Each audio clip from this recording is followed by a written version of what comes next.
Hello, my wonderful people. Welcome to Linda's TV show, the home of news. Here we react to all forms of news, anything that is happening in the globe. We'll bring it to you here. If you like what you are seeing, kindly subscribe, put on your notification bell. This is very, very important to enable you to know when we upload a new video or YouTube suggesting our videos to you. Now, in this video, I want to put a disclaimer that I do not promote misleading information in this platform. We do not promote violence. I hate those things. We are here to inform, educate the members of the public about what is happening in the world. I support the protest. Way many Nigerians are in support of the protest. And my position on this has been clear, even from when President Buhari forcefully took him away from Kenya. As far as I'm concerned, Nnamdi Kanu did not do anything that will warrant his detention for 5 years. Nnamdi Kanu, there is no evidence to show that he killed anybody. There's no evidence to show that he carried arms. That's for the court to determine. And that is in trial. But if the courts are keeping somebody for 5 years and they have not been able to try him, is that illegitimate? Of course, the court. You can see, hasn't the court decided on this matter when it came to the issue of his bail before the Court of Appeal? He was discharged and acquitted. So as far as I'm concerned, you started with the court. Sheung, I, like most Nigerians, are not persuaded in any manner with what is going in the courts. And I will not also be persuaded, whatever judgment, either way or the other, that comes out from the courts. Because there is a deliberate attempt, and I say so when President Buhari was in office. There are people who have committed heinous crimes in this country. They have murdered people, they have kidnapped people, they have raped women, they have killed children, they have done all sorts of things. There are people aiding and abetting them. There are people who have gone to their domain, talking with them. We are aware of helicopters dropping food, dropping ammunition in the bush, which of course our security had the capacity to trap. Sheung, Nnamdi Kanu did not do any of those. But he's in detention. What was the cause? And I told President Buhari, it was because of the ancient hatred you have against the Igbos. I told President Buhari when he was in office, my position has not changed. But why I'm worried, you're looking at me. I told him you had ancient hatred against the Igbos.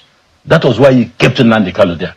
If he was from another tribe, Nnamdi Kanu will not be there. Are you dispassionate about this? Or you are speaking because you are of the same extraction? Good. Because there are those who oppose, who don't have the same view as you have it tonight about the situation. There are those who ask questions about those who have taken opportunists on the situation in the South is based on the order, the radio broadcasts, the publications, and the statements that are being made online. You know what has happened with the man in Finland that has been prosecuted. As soon as that man was being prosecuted, the sit-at-home order and some of the mayhem being unleashed by opportunists of the agitation of Biafra stopped. Southeast started experiencing under this government some level of peace.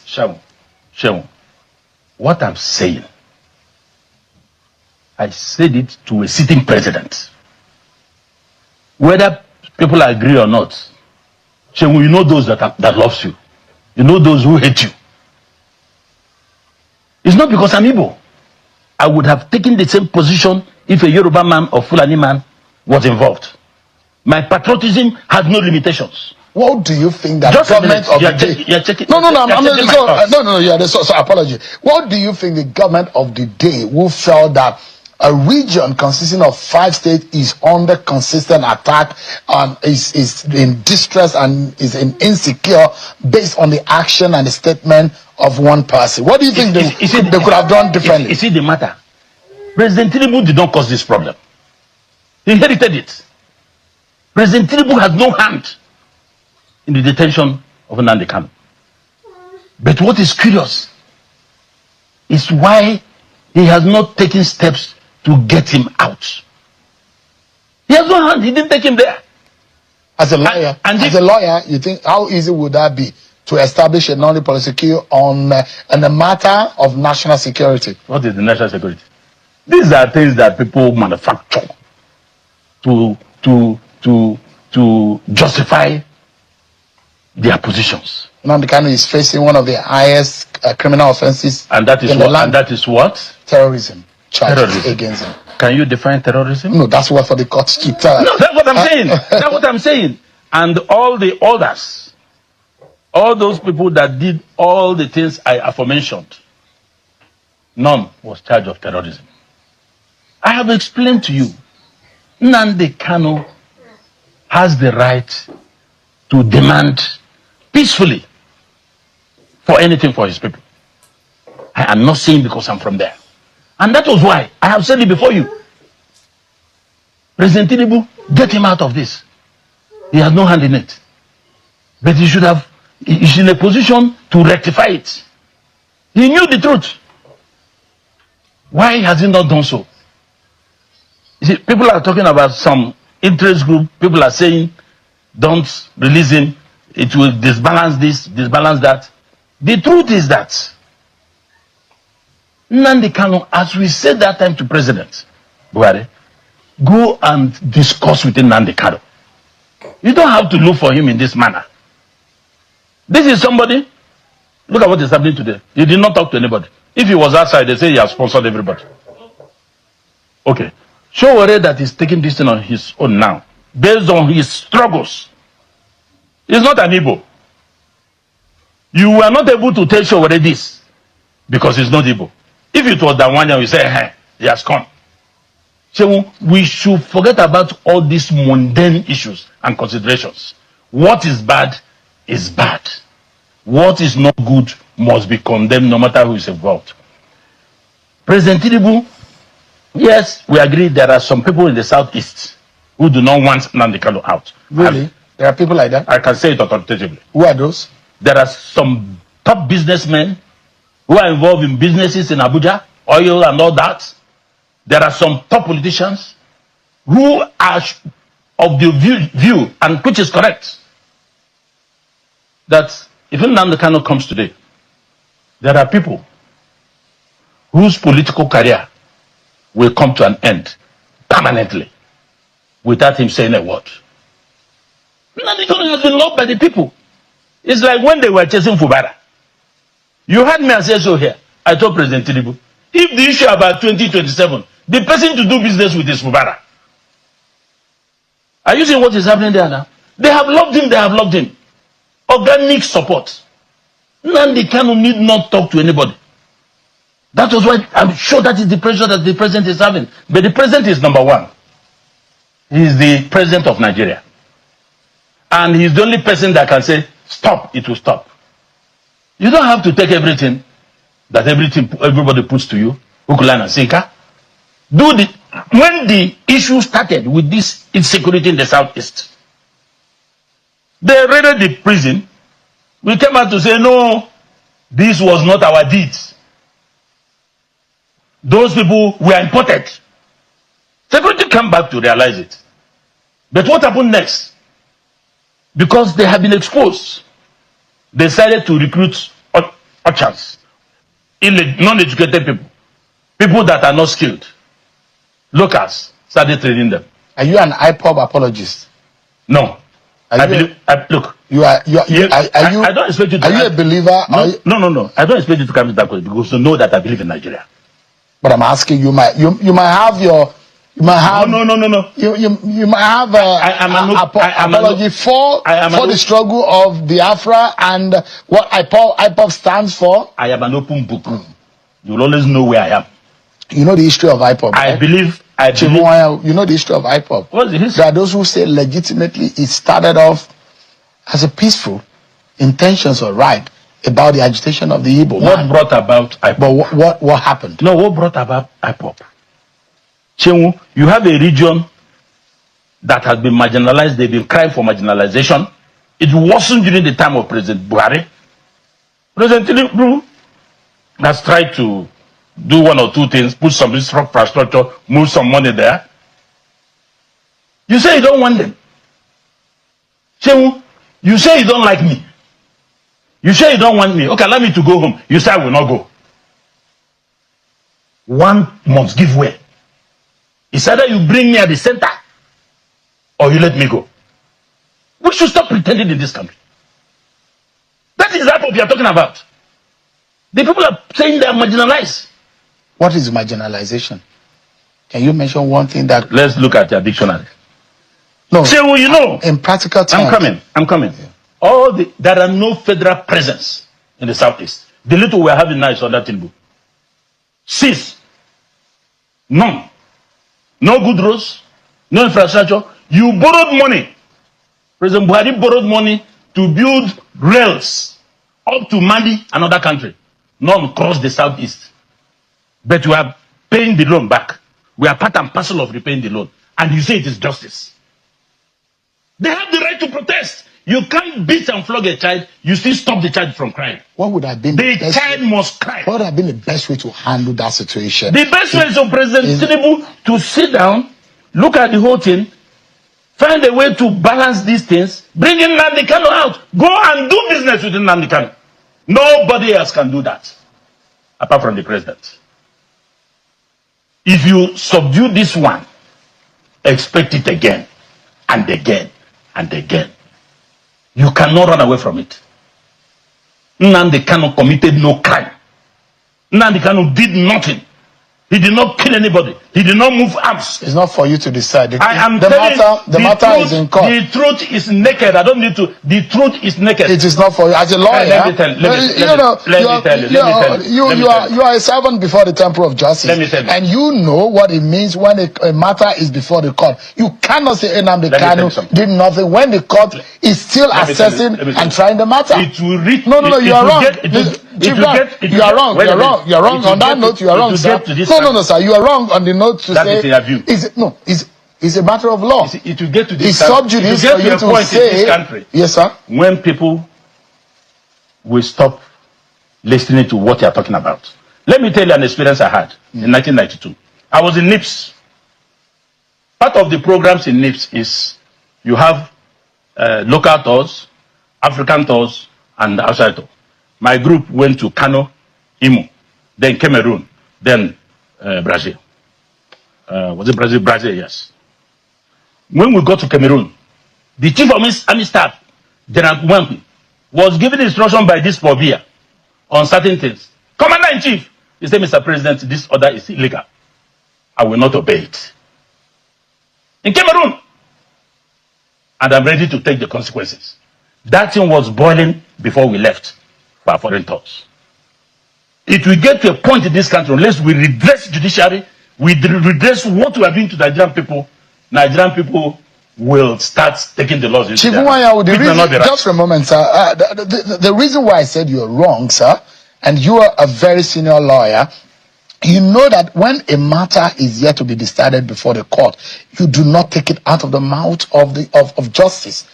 Allow the court to have decided the matter. And that's why I said this is not a court of law. The court has decided the issue of Nnamdi Kanu. Just a moment. The court has decided. The court has not freed Nnamdi Kanu. The court has freed Nnamdi Kanu. The court of appeal. Just a moment, sir. The court has not decided on the trial of Nnamdi Kanu. It's still in process. The man is still under detention, and the matter is before the court. And I'm saying, as a lawyer, you know that it is not right. It's sub judice for you to now determine for the court on television what the court is still trying at the moment. Let me tell you.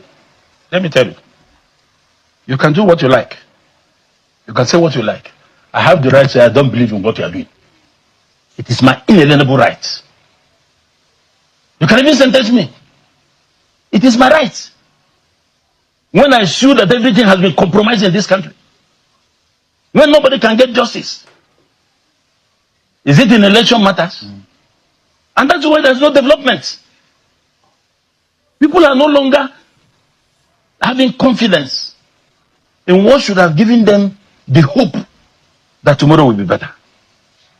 Nnamdi Kanu's case is a case that President Tinubu must address. All these things that are happening today, they're not necessary. How do you think he will address it? Is it a political or judicial manner in which he will address it? How? From the time President Buhari was here, leaders of thought in Igbo land met him. He dismissed it, that it is in court. Governors, 5 governors, led by Hope Uzodinma, whom they are accusing now, erroneously. They don't know the job these people are making to get this man out. But you see people write nonsense in the media. So Hope Uzodinma is at the forefront of fighting for Nnamdi Kanu. Hope Uzodinma, OT, these are the 2 people I know very well. Abaribe? No, I'm talking of governors. Okay. So, but there are people, just like the job Hope is doing in you, people will come and write nonsense. Imo now is Dubai. But people will go to internet. Those who have not come home for more than 5 years, they will read down there and write. They don't know the effort these people are making. They say they have told people not to release him. They told people not to. Where are your facts? My intel has told me about the governors, and I have told about politicians and businessmen who are afraid of Nnamdi Kanu's release. Let the president. I told you, Shehu, in this station, if we have decided not to release Nnamdi Kanu, bring his body to Ego Square. Let us use him for barbecue. Let his enemies come and chop from the meat so that we can close this matter permanently. If you were President Tinubu and you decide to release Nnamdi, how would you go about it? I will call the Igbo leaders, call the governors, take Nnamdi Kanu, file a knowledge protocol, hand Nnamdi Kanu to them. Let him do any other nonsense when he comes out. I'll call the leaders in Igbo land, call all of them. Nnamdi Kanu did not do anything to deserve all this. Can the leaders in Igbo land actually curtail any excesses that come from the actions of Nnamdi Kanu? Can they control him? Did Nnamdi Kanu fall from the sky? Did he fall from the sky? Does he have people that he listens to? Even a madman. You can see violent madmen and women. You know they fall in love. You see madmen, you don't hear them. But when they are falling in love, when they see that they are lovers, they will change. They become ice water. He didn't fall from the sky. So every madman has somebody that will talk to him and he will listen. There are people in Nnamdi Kanu listens to. Call leaders. File a knowledge. 4 leaders in Igbo land. 4 leaders of thought. Bring them to the villa. Take your son. We are giving him to you. Release him. All these things happening. If not for the good governors we have in the southeast, nothing will work there. We have the best governors in the region now. I am saying it without hesitation. They are working from Hope to OT to Mba and all that. If not, they have frustrated the economy of the place. In a year, we lost almost 7 trillion naira. But they are doing their best to put infrastructure, to empower people, and to do those things, health, education. We are people that work hard. People should stop hating us. The Igbo man is the easiest person to deal with if you have his code. And what is the code of the Igbo man? It is not for the public. You have to go ahead. It's interesting, and if you look at the conversation I had with Governor Soludo yesterday, and he said something that the Igbo man needs to be more accommodating, that if you are an itinerant person, you cannot be seen in a certain land. But he was saying they are not accommodating? No. Okay. He was talking about how to resolving this matter, and he said his mind. But in a national security prism, how do you explain it to those who are, because you know, justice, they say, justice is not only to be served on the victim, justice to the public, justice to the person who has been prosecuted. So in that sense, there are those who have been on the receiving side of the actions. And if you look at Simon Ekpa, just a moment, sir, let me land on the thought. There are people who have been maimed and killed by in the name of Nnamdi Kanu. No. So that's the question I'm asking. That is the trajectory that, just a moment, haters are pushing there forward. are those who ask questions that the intent may be good, but there are opportunities who have taken advantage of it. Take, for example, someone who went to Owerri to visit a former political advisor to Ahmed Gulak, and was maimed on his way to the airport. And you look at someone like Simon Ekpa, and those who say in the manner in which he was prosecuted in Finland has brought some peace in the Southeast region. So from the political point of view, there is what you have said, but the security point of view, how do you deal with it? Nnamdi Kanu has spoken about Simon Ekpa. Most of the things he did was not on his instructions. He didn't hide it, even in court. You see, when you have situations like this, you have different groups, imagine, for their own interest. I had not heard, and I did not hear from any Igbo man of substance that supported Simon Ekpa. Nnamdi Kanu has said in court, open court, get me out of here. All this nonsense going on in Igbo land, in the southeastern state, will stop. Yeah, he didn't impress anybody. He's not somebody that will chicken out or be lenient with his presentations. He's straight. When he wants to shoot, he will shoot. He says that this is an animal kingdom. This is not a nation. No. It's part of some of the things that he has said. You see, there are many people that have, I don't want to start calling names. There are people in this country who say they don't believe in Nigeria. Most of them have found themselves in cabinet. There are many people who have said all sorts of things against Nigeria. It's those of us who believe in this country till tomorrow. Even when IPOB was hot, I was on television, I said it that I am for Nigeria. The question is a Nigeria that be fair to all. So let me ask you, will Igbo presidency and Igbo president be a solution to this agitation? That is not what we are saying. Let me tell you. But for how the whole thing turned around during President Buhari, I am telling you now, and don't misjudge me to say that I say we don't need presidency. The Igbo man, once you are fair to him, what you are giving, according to one of the governors, that is, you give these people, you give to other people. Once you are keeping to it, Igbo man is not interested who is at the top there. But it has come to the point that they say, hey, everybody, they've gotten this. We are 3 ports at independence.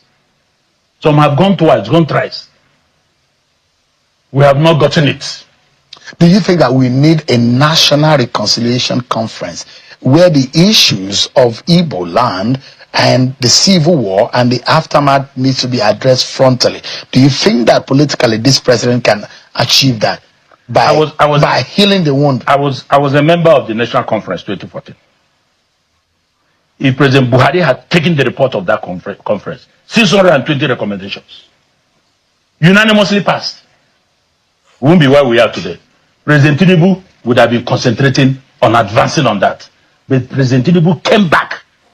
He started from where Jonathan stopped to clean all the rubbish that was left behind, including the bastardization of the economy.